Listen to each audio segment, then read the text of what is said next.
Tadi orang tos ngadangukeun acara tausiah anu kahiji ku guru urang, guru setempat nyata Al Mukarram Bapak Ustaz Mulhad. Ayeuna marilah kita bersama-sama simak dan kita dengarkan untayan ceramah agama hikmah walimatul hamal.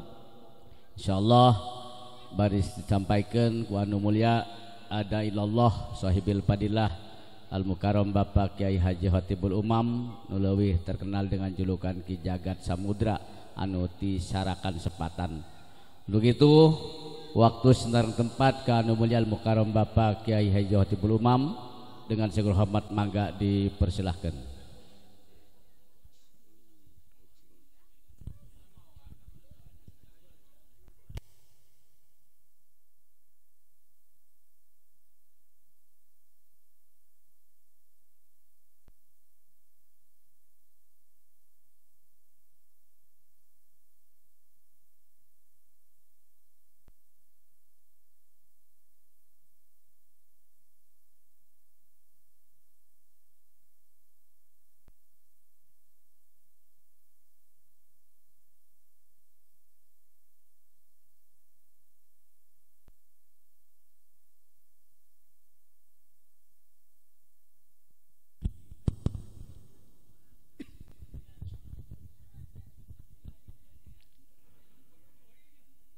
Assalamualaikum warahmatullahi wabarakatuh.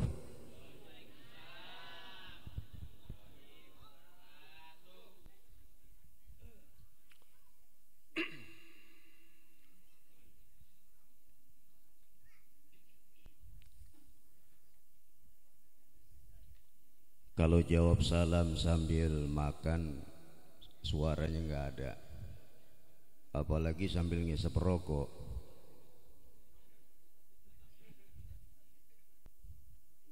Tapi ngerokok boleh Ustaz? Boleh, gue juga suka ngerokok. Yang kompak mudah-mudahan saya doakan. Ibu-ibu yang jawab salam saya doakan rezekinya banyak. Enggak jawab salam saya doakan mudah-mudahan suaminya kawin lagi. Rasain loh, makan mulu sih. Assalamualaikum warahmatullahi wabarakatuh.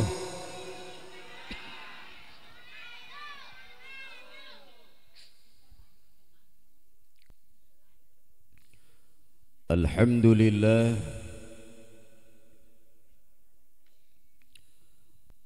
alhamdulillahi rabbil alamin. Wassalatu wassalamu ala ashrafil anbiya'i wal mursalin Sayyidina wa maulana Muhammadin wa ala alihi wa ashabihi ajmain. Amma, jawab amma, apal semua. Amma ba'du mah kecil Ustaz. Coba yang lain, ayat. Lanjutin ujungnya ya. Saya minta ujungnya doang. Ya. Bismillahirrahmanirrahim. Wa tubu ilallahi jami'an ayyuhal mu'minun la'alakum. Yang keras.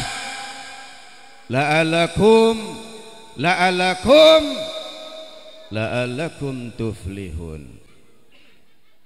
Udah keras salah, malu-maluin.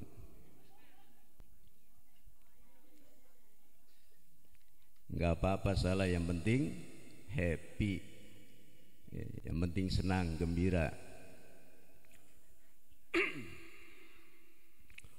Wa qala Nabi sallallahu alaihi wasallam, al-bakhilu la yadkhulul jannah walau kana abidan. Yang saya muliakan para alimil ulama, para kiai, para habaib, guru-guru kita, ulama-ulama kita, mudah-mudahan seluruhnya dipanjangkan umurnya oleh Allah, amin. Diluaskan rezekinya oleh Allah, amin. Dimudahkan setiap langkahnya di dalam berdakwah di jalan Allah subhanahu, amin ya rabbal ya rabbal. Juga yang saya muliakan para pejabat aparatur pemerintah, semoga tobat semuanya, amin. Bil khusus para pejabat menengah ke bawah yang saya muliakan, Bapak RW, ada RW ada nggak RW?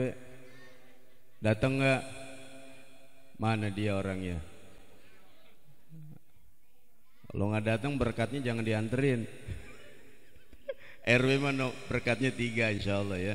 Nggak datang aja dapat berkat, apalagi datang RW, ya kan?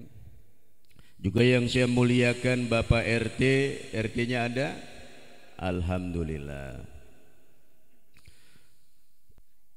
Juga yang saya muliakan Al-Mukarram Al-Ustadz Mulhad beserta para asatid yang lain yang tidak bisa saya sebutkan namanya karena catatannya nggak ada. Ya, kalau mau dikirim lewat WA juga nggak apa-apa, belum terlambat. Saya tunggu sampai dakwah selesai jam 12 malam, amin. Waduh, parah ini Ustadz. Juga yang saya muliakan Sohibul Bait Bapak Haji Juki, amin. Amin, jangan diketawain, amin. Gua doain minimal bisa berangkat umroh, pulang umroh kawin lagi. Enggak bercanda Bu, ntar dia marah lagi, bercanda ya. Juga yang saya muliakan seluruh jamaah yang hadir di tempat yang mulia ini, mudah-mudahan saya doakan seluruhnya Allah panjangkan umurnya, Allah luaskan rezekinya, Allah lunasi seluruh hutang-hutangnya.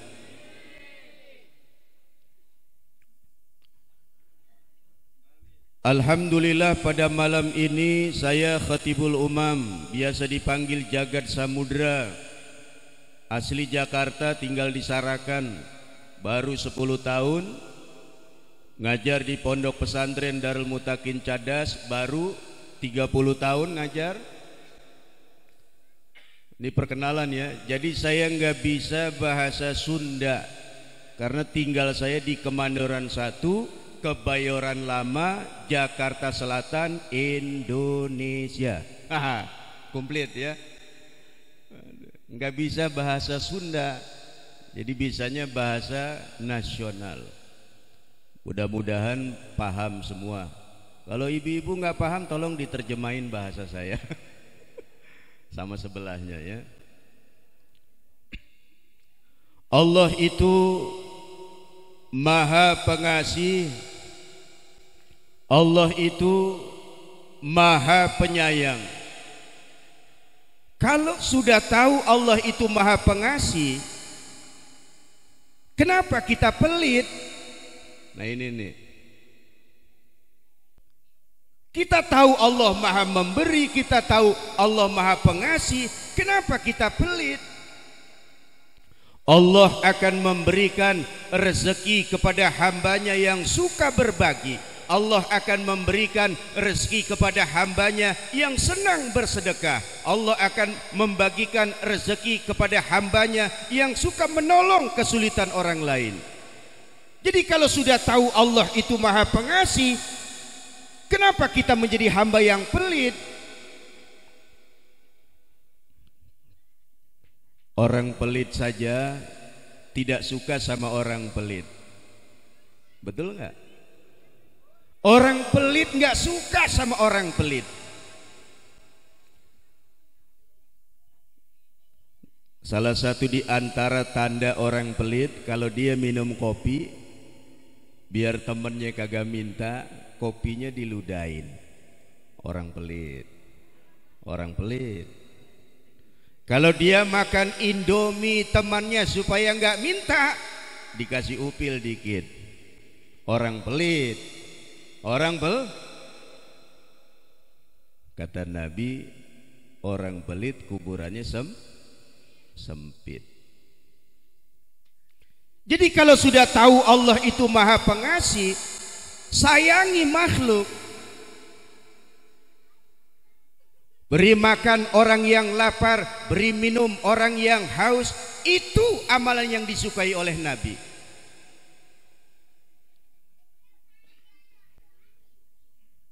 Biar dia rajin sholat, biar dia rajin sujud, biar dia rajin puasa. Apa kata Nabi? Al-bakhilu la yadkhulul jannah walau kana abidan. Orang yang bakhil, orang yang kikir tidak akan bisa masuk ke dalam surga sekalipun dia tekun dalam. Ini yang mau 7 bulanin, kalau pengen lancar melahirkan, gampang, banyakin sedekah kepada anak yatim.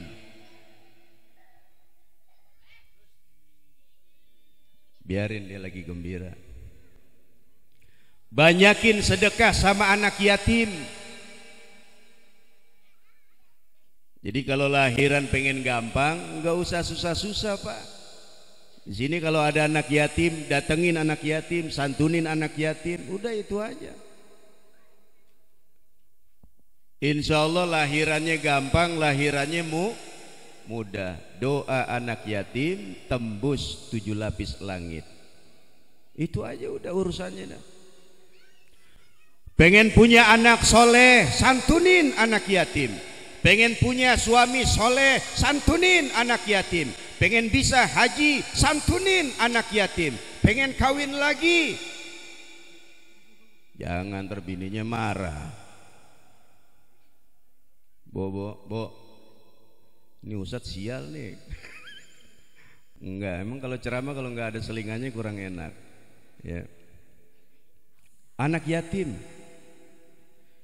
Jadi kalau ada hajat, ada keinginan, ada cita-cita yang belum dikabulkan oleh Allah, datengin aja dah anak yatim, kasih dia makan, kasih dia minum. Yang mau lahiran, pengen gampang lahirannya, datengin anak yatim, kasih makan anak yatim.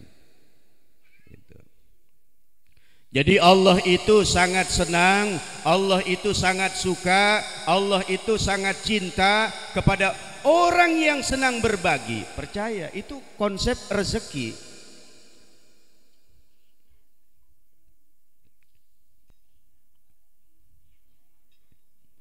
Bapak Ibu yang saya muliakan,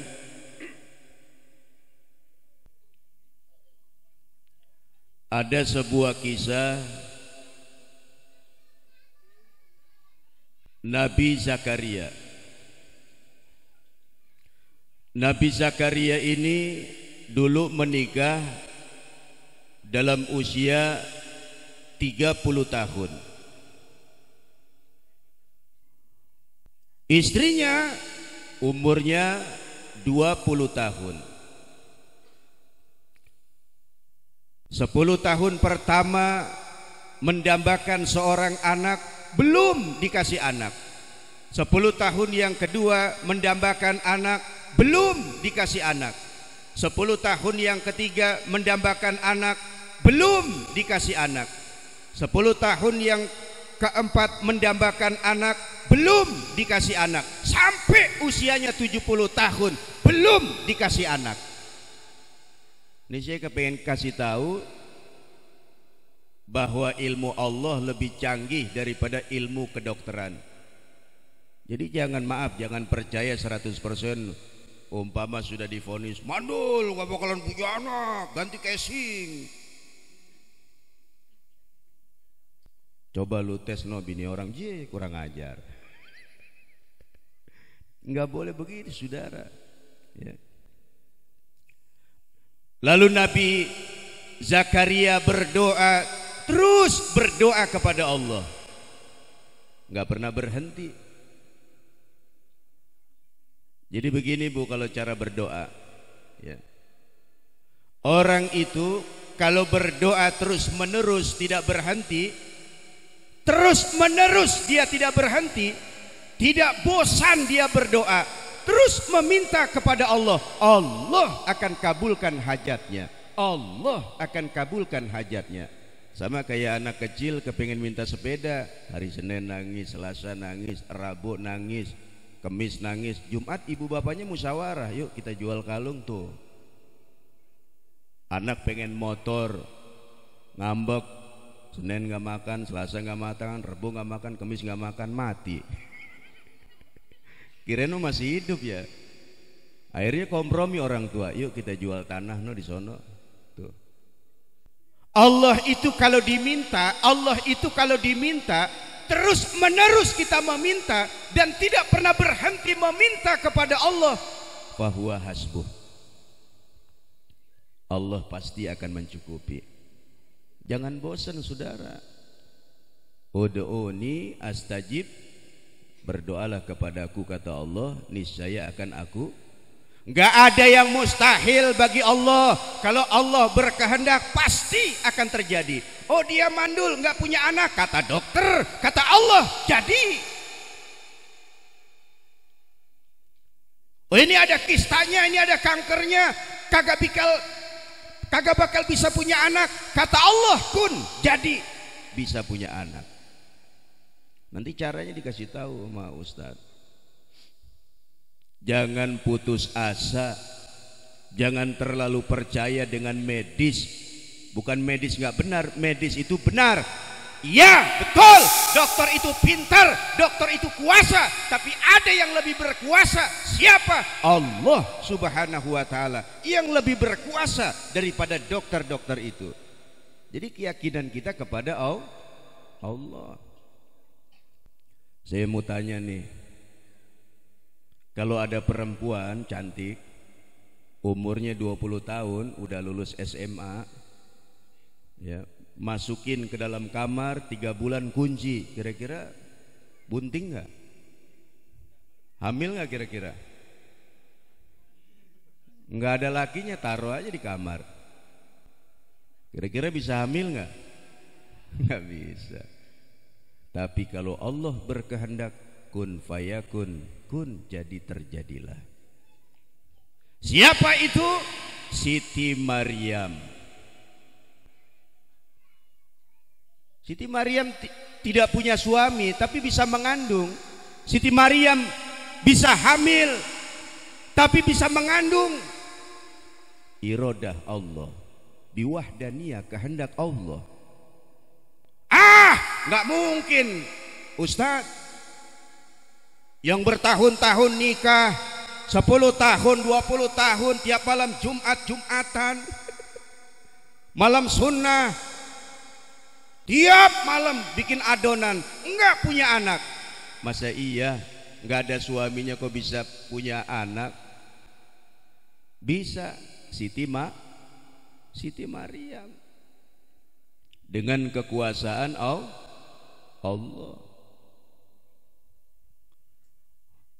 Sebelum ada bibit pohon kelapa kan langsung tumbuh, kun jadilah pohon kelapa, kun jadilah pohon mangga. Setelah itu baru tumbuh bibit, ya kan? Nabi Adam, kun langsung jadi Nabi Adam. Siti Hawa, kun langsung jadi dari tulang rusuk Nabi Adam. Kehendak Allah. Jangan bersedih, jangan khawatir kalau kata dokter tidak punya anak, menurut medis tidak punya anak. Allah maha berkuasa atas segala sesuatu. Yang dibilang nggak punya anak, tahu-tahu dia punya anak. Jangan khawatir, Allah maha berkuasa atas segala sesuatu. Siti Maryam tidak punya suami tapi bisa hamil, itu karena kehendak Allah. Di zaman sekarang perempuan-perempuan juga sama, nggak mau kalah sama Siti Maryam. Hamil nggak punya suami, ada ya. Diusut punya usut, tahu-tahu selingkuhan RT. Bercanda ya. Nah, Siti Maryam ini wanita yang soleha. Kenapa Allah kasih anak kepada Siti Maryam tanpa adanya suami, lalu dia punya anak? Itu karena kesolehannya, Bu. Siti Maryam itu tidak pernah keluar kamar. Dengerin, Bu. Siti Maryam itu tidak pernah keluar kamar. Lalu ngapain? Ibadah kepada Allah, membesarkan nama Allah. Jadi banyak sujudnya kepada Allah, jarang keluar rumah, jarang keluar kamar, hanya beribadah kepada Allah. Kalau ibu-ibu kita, istri-istri kita, ngamprak kemana-mana. Di tukang sayur ngomongin suami gua payah tadi malam, baru naik udah lemas. Suaminya diomongin, suami gua payah lah, kenapa? Ngasih duit 20.000 minta rendang, ya kan? Jangan. Dan Siti Maryam adalah seorang wanita yang tidak pernah menceritakan keburukan orang lain, tidak pernah menceritakan kejelekan orang lain, tidak pernah menghina orang lain, tidak menfitnah orang lain. Sama seperti ibu-ibu di sini, nggak ada yang ngomongin orang, nggak ada satu. Dan Siti Maryam kalau dihina, kalau difitnah, Siti Maryam tidak pernah marah. Siti Maryam dihina, orang itu didoakan kebaikan. Siti Maryam difitnah, orang itu didoakan kebaikan. Ibu difitnah, doanya panjang, mudah-mudahan bibirnya ketiban duren.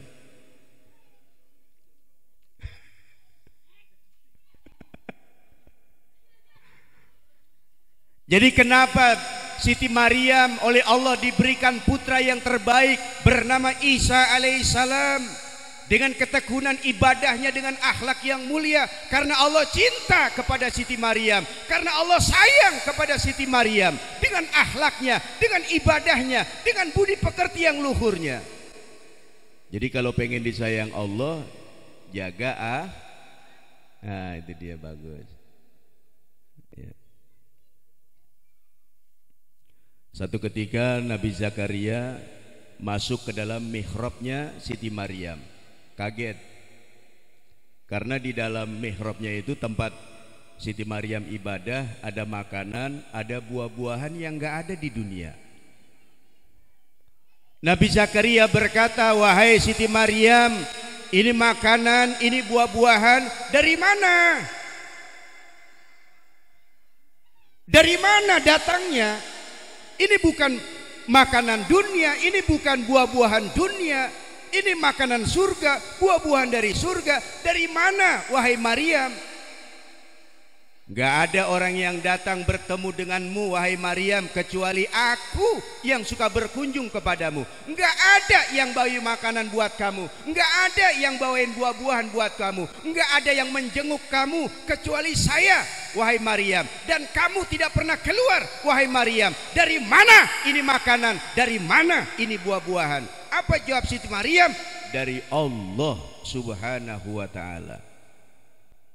Wahai Zakaria, kenapa kamu heran? Wahai Zakaria, wahai Nabi Zakaria, kenapa kamu heran? Bukankah Allah itu maha memberikan rezeki kepada hambanya dari tempat yang tidak terduga, dari tempat yang tidak disangka-sangka, dari 4 penjuru arah dan dari segala arah. Semua kehendak Allah. Dari mana saja itu datangnya, sesuka Allah saja. Jadi kalau orang beriman gak usah takut soal rezeki. Jangankan makanan dunia, makanan surga dikirim oleh Allah untuk Siti Maryam, saudara. Kalau kita bertakwa kepada Allah, kalau beriman kepada, akhirnya Nabi Zakaria berkata, wahai Maryam, anakku, itu anak asuhnya, anak angkatnya, bolehkah aku untuk berzikir, bermunajat di tempat kamu, wahai Maryam? Boleh. Nabi Zakaria waktu itu usianya sudah mencapai 100 tahun, sedangkan istrinya usianya sudah mencapai 90 tahun. Nabi berdoa di mihrabnya, di tempat yang suci yang biasa dipakai oleh Siti Maryam untuk munajat kepada Allah. Di situ Nabi Zakaria berdoa, ya Allah, berikan saya anak yang baik, berikan saya anak yang soleh. Disitulah doanya Nabi Zakaria dikabulkan oleh Allah, diberi karunia seorang anak yang bernama Yahya, Nabi Yahya alaihi salam. Umurnya udah 100 tahun, istrinya 90. Tuh 90 tahun bisa punya, Bu.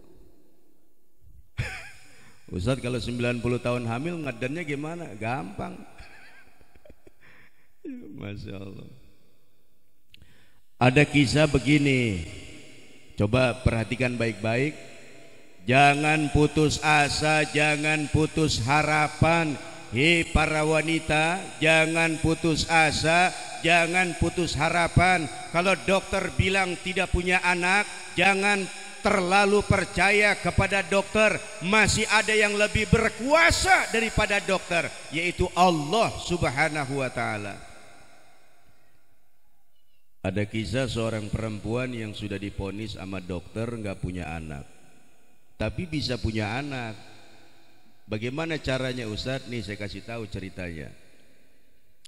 Si perempuan itu kalau setiap bulan dia selalu bayarin rekening listrik masjid. Masjid ada rekeningnya nggak? Atau sekarang pakai pulsa, ya? Pulsanya dia yang bayar. Waktu itu masih 300-400. Naik. Karena masjidnya pakai AC. Sekarang banyak masjid yang pakai AC. Bener. Nggak pakai AC aja subuh kesiangan. Sholat subuh sampai merem. Apalagi pakai AC. Kunut ketiduran. Orang lain udah assalamualaikum, dia masih berdiri aja. Ya kan? Bapaknya bilang, nah ini rekening masjid naik. Kenapa naik? Karena pakai AC. Dulu 400, sekarang 700 sampai 800. Masih sanggup bayar rekening masjid? Masih sanggup, ayah. Sudah dinyatakan oleh dokter tidak punya anak. Kata dokter, kata Allah beda, saudara.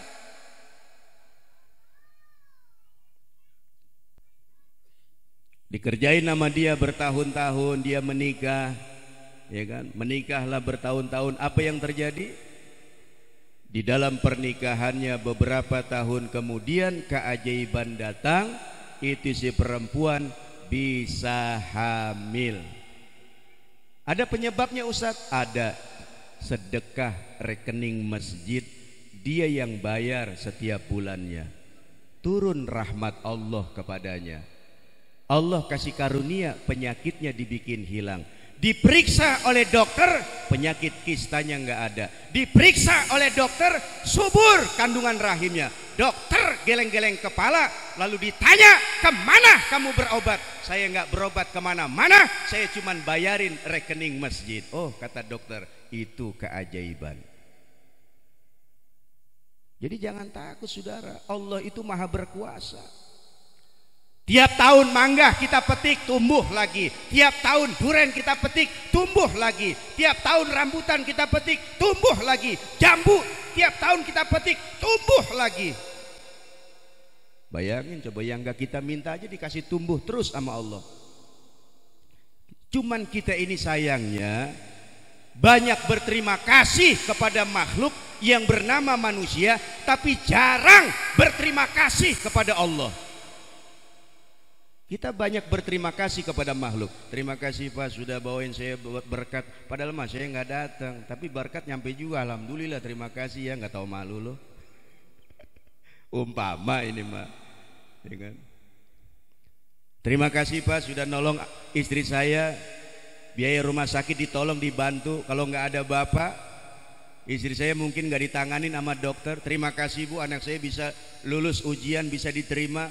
Kalau ibu nggak bantu, dengan uang ibu, dengan uang bapak, anak saya nggak bakalan diterima di sekolah. Banyak manusia berterima kasih kepada makhluk, tapi jarang berterima kasih kepada Allah. Manusia yang berjasa kita ucapkan terima kasih. Jasa Allah begitu banyak kepada kita. Jasa Allah begitu banyak kepada kita. Allah kasih kita istri, Allah kasih kita rumah, Allah kasih kita anak, Allah kasih kita pekerjaan, Allah kasih kita rezeki. Jasa Allah begitu banyak kepada kita, tapi rasa syukur kita kurang kepada Allah. Bagaimana rasa syukur kita kurang kepada Allah? Terbukti sholat subuhnya pada kesiangan. Ngaku aja lo sholat subuh kesiangan. Ayo mana terima kasihnya sama Allah? Jasa manusia dihitung-hitung, jasa Allah nggak pernah dihitung. Kan kita nggak sadar Allah itu jasanya banyak buat kita. Allah kasih kita istri kalau malam Jumat enak-enakan. Allah kasih jasa kita anak, begitu kita tua diurus sama anak. Allah kasih jasa kita pekerjaan, begitu kita berumah tangga, istri bisa makan, anak kita bisa kita makan. Bukan anak kita bisa makan ya, anak bisa makan. Masya Allah. Allah kasih rezeki, bisa beli kendaraan, jasa Allah begitu banyak. Tapi terima kasih kita kepada Allah sangat dikit. Bagaimana cara berterima kasih kepada Allah? Sujud kepada Allah, ibadah kepada Allah.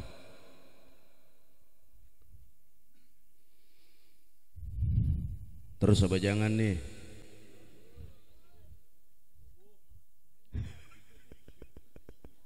Ada gue demen nih. Bismillahirrahmanirrahim.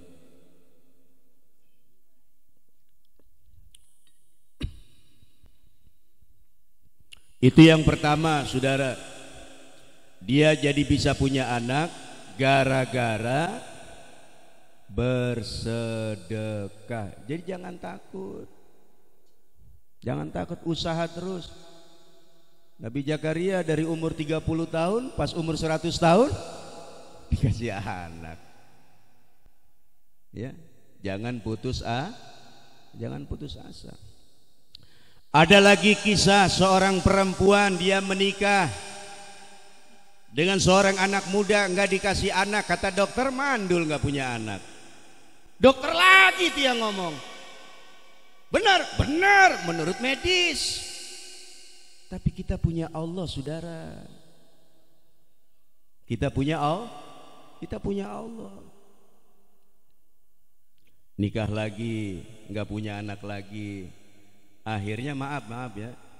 Akhirnya nih si perempuan udah nikah sama 2 anak muda, nggak punya anak. Bukan dia frustasi, bukan. Ya, dia nikah sama aki-aki. Bukan terpaksa, nikah sama aki-aki. Aki-aki makin tua, santannya makin bagus. Betul nggak? Nih lihat, aki-aki kalau jalan, udah aki-aki nih umur 70 tahun. Kalau jalan kan begini dia nih. Tuh aki-aki tuh. Kalau jalan, mau kawin Ki? Mau. Mau aja dia. Kalau nenek-nenek kan enggak, nenek kan gini godek. Tuh. Mau kawin ya? Oh enggak. Emang kenapa? Takut kecengklak. Lihat aki-aki begini kalau jalan tuh. Nenek-nenek gini godek tuh.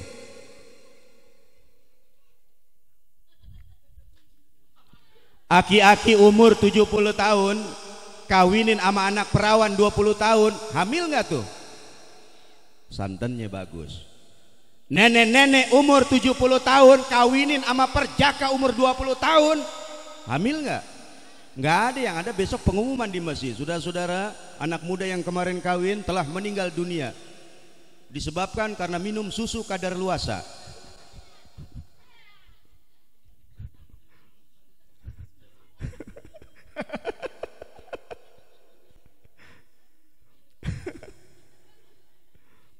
Nikah sama aki-aki Pak, Masya Allah.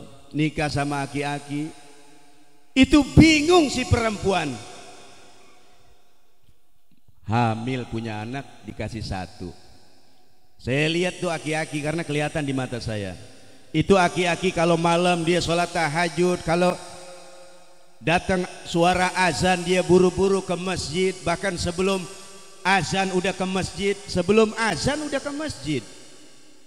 Di sini udah ajan. Bayang sono, bayang Pak. Ntar nunggu komat. Bayang sono, baru juga sholawatan. Udah komat tuh, ya gue telat dah. Besok aja dah. Itu si aki-aki kalau belum ajan, dia udah datang ke masjid. Dia sholat tahiyatul masjid. Apalagi yang dia kerjakan, dia bangun sholat malam tahajud. Dia gemar baca Al-Quran. Ini saya kasih tahu nih rahasianya. Kalau yang tadi sedekah, yang tadi sedekah bisa punya anak. Ini punya anak, ibadahnya yang dibagusin. Si aki-aki datang ke masjid sebelum azan berkumandang. Malam dia bangun sholat tahajud. Pagi dia sholat duha. Kadang habis sholat subuh dia baca Quran. Aki-aki itu nikah sama perawan yang 2 kali nikah sama jejaka, nggak punya anak, dibilang mandul. Begitu nikah sama aki-aki, ternyata bisa punya anak. Kenapa bisa punya anak? Semburannya semburan Al-Quran, semburan sholat tahajud, semburan sholat duha. Tarikan jet pumpnya kenceng, ces, ya kan? Sel-selnya pada hidup. Ya, itulah kekuasaan Allah. Alhamdulillah.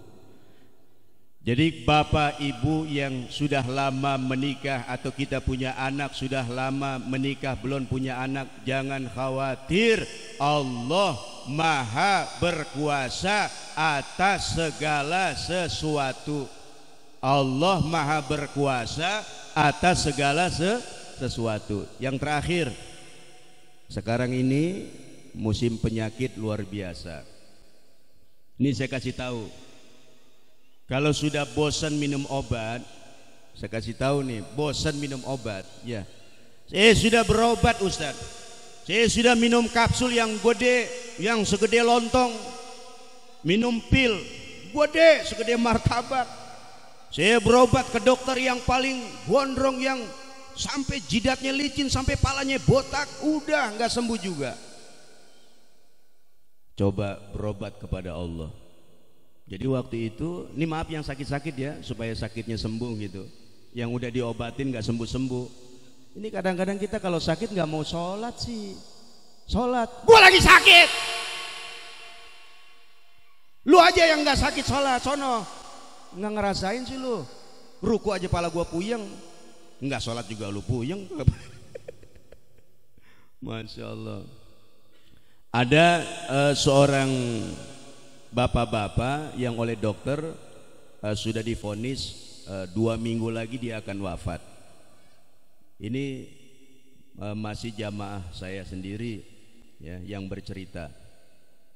Jadi sahabat beliau itu sudah divonis oleh dokter umurnya tinggal 2 minggu lagi. Dia punya penyakit batu empedu stadium 4. Pokoknya penyakitnya udah parah, udah kronis. Kata dokter, Pak, penyakit Bapak sudah parah. Kami dokter udah nggak sanggup. Segala obat udah dicoba, segala suntikan udah semua. Jadi penyakit Bapak udah berat. Terus ya nunggu aja, Pak. Nunggu apa? Ya nunggu. Nunggu malaikat Israel. Pulang. Ya udah saya pulang. Nih lihat saya kasih tahu nih. Begitu dia pulang ke rumah, apa yang dia ceritakan kepada istrinya? Mama, kata dokter usia Bapak tinggal 2 minggu lagi. Sekarang Bapak nggak mau bekerja, Mama yang cari duit, Bapak mau tobat, mau ibadah kepada Allah. Apa yang dikerjakan oleh si Bapak ini? Sholat, baca Quran, sholat, baca Quran, sholat, baca Quran, sholat, baca Quran. Lagi sakit, sholat, baca Quran. Kita lagi sakit, masih ngintipin orang berak. Kita lagi sakit, masih sibuk main HP, sibuk nonton TV. Disuruh sholat, sholat. Gua lagi sakit, Allah juga tahu. Emang Allah juga tahu lah. Masya Allah. Ini orang tua sholat, baca Quran, sholat, baca Quran, sholat, baca Quran. Dapat 3 bulan. Dapat 3 bulan, ada saudaranya yang sakit. Berarti lewat dari masa kematiannya. Kan 2 minggu.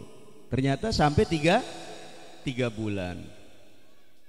Datang ke rumah sakit yang sama, periksa dengan dokter yang sama. Ini si bapak nganterin saudaranya yang sakit.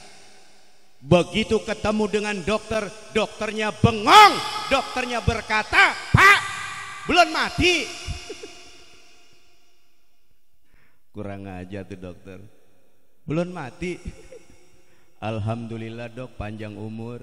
Berobat kemana? Saya nggak berobat kemana-mana dok. Saya juga nggak percaya sama dokter. Payah, nggak mempan. Terus kamu berobat kemana? Saya nggak berobat kemana-mana dok.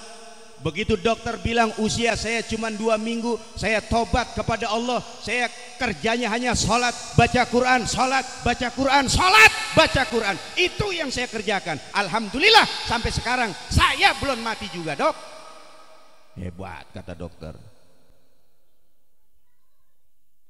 Panjang umur gara-gara sholat, baca Quran, sholat, baca Quran. Apa kata Allah dalam Quran yang terakhir? Wa nunazzilu minal Quran ma huwa shifaa'u wa rahmatul lil mu'minin. Quran Allah turunkan sebagai rahmat, sebagai penyembuh bagi siapa saja yang sakit. Kalau dia baca Quran, disembuhkan penyakitnya. Bahkan Nabi pernah bersabda, "Qum fasalli fa inna salata sifaun." Dirikan salat, sesungguhnya salat bisa menyembuhkan penyakit. Jadi kalau ada orang sakit disuruh salat, jangan marah. Di sini ada orang sakit disuruh salat marah? Apalagi subuh. Hayya 'alas shalah.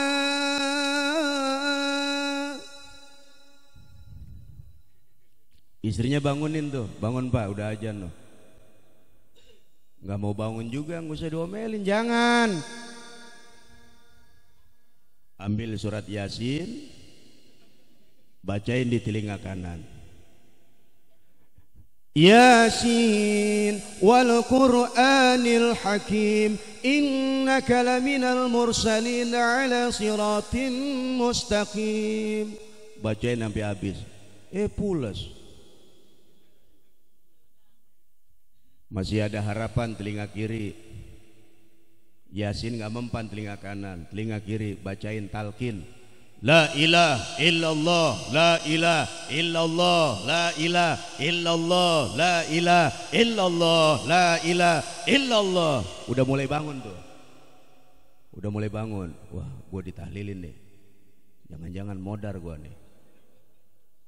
Masih nggak mau bangun juga. Doa pamungkas. Depan matanya, depan mulutnya, mulut bapak, mulut ibu deketin sama bapak, doain Allahumma gfir lahu warhamhu wa'afihi wa'fu anhu. Suaminya melotot, gua belum mati goblok. Udah gitu aja urusannya. Jadi kalau dokter nggak bisa, dokter nggak sanggup, masih ada Allah yang maha berkuasa di antara orang yang berkuasa. Kita doakan mudah-mudahan yang 7 bulan ini oleh Allah selalu dikasih sehat,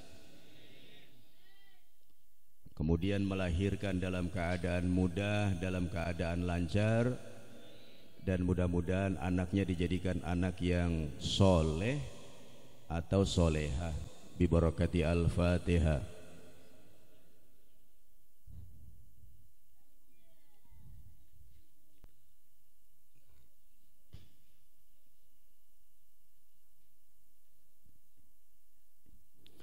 Mudah-mudahan ada manfaatnya, lebih dan kurangnya saya mohon dimaafkan.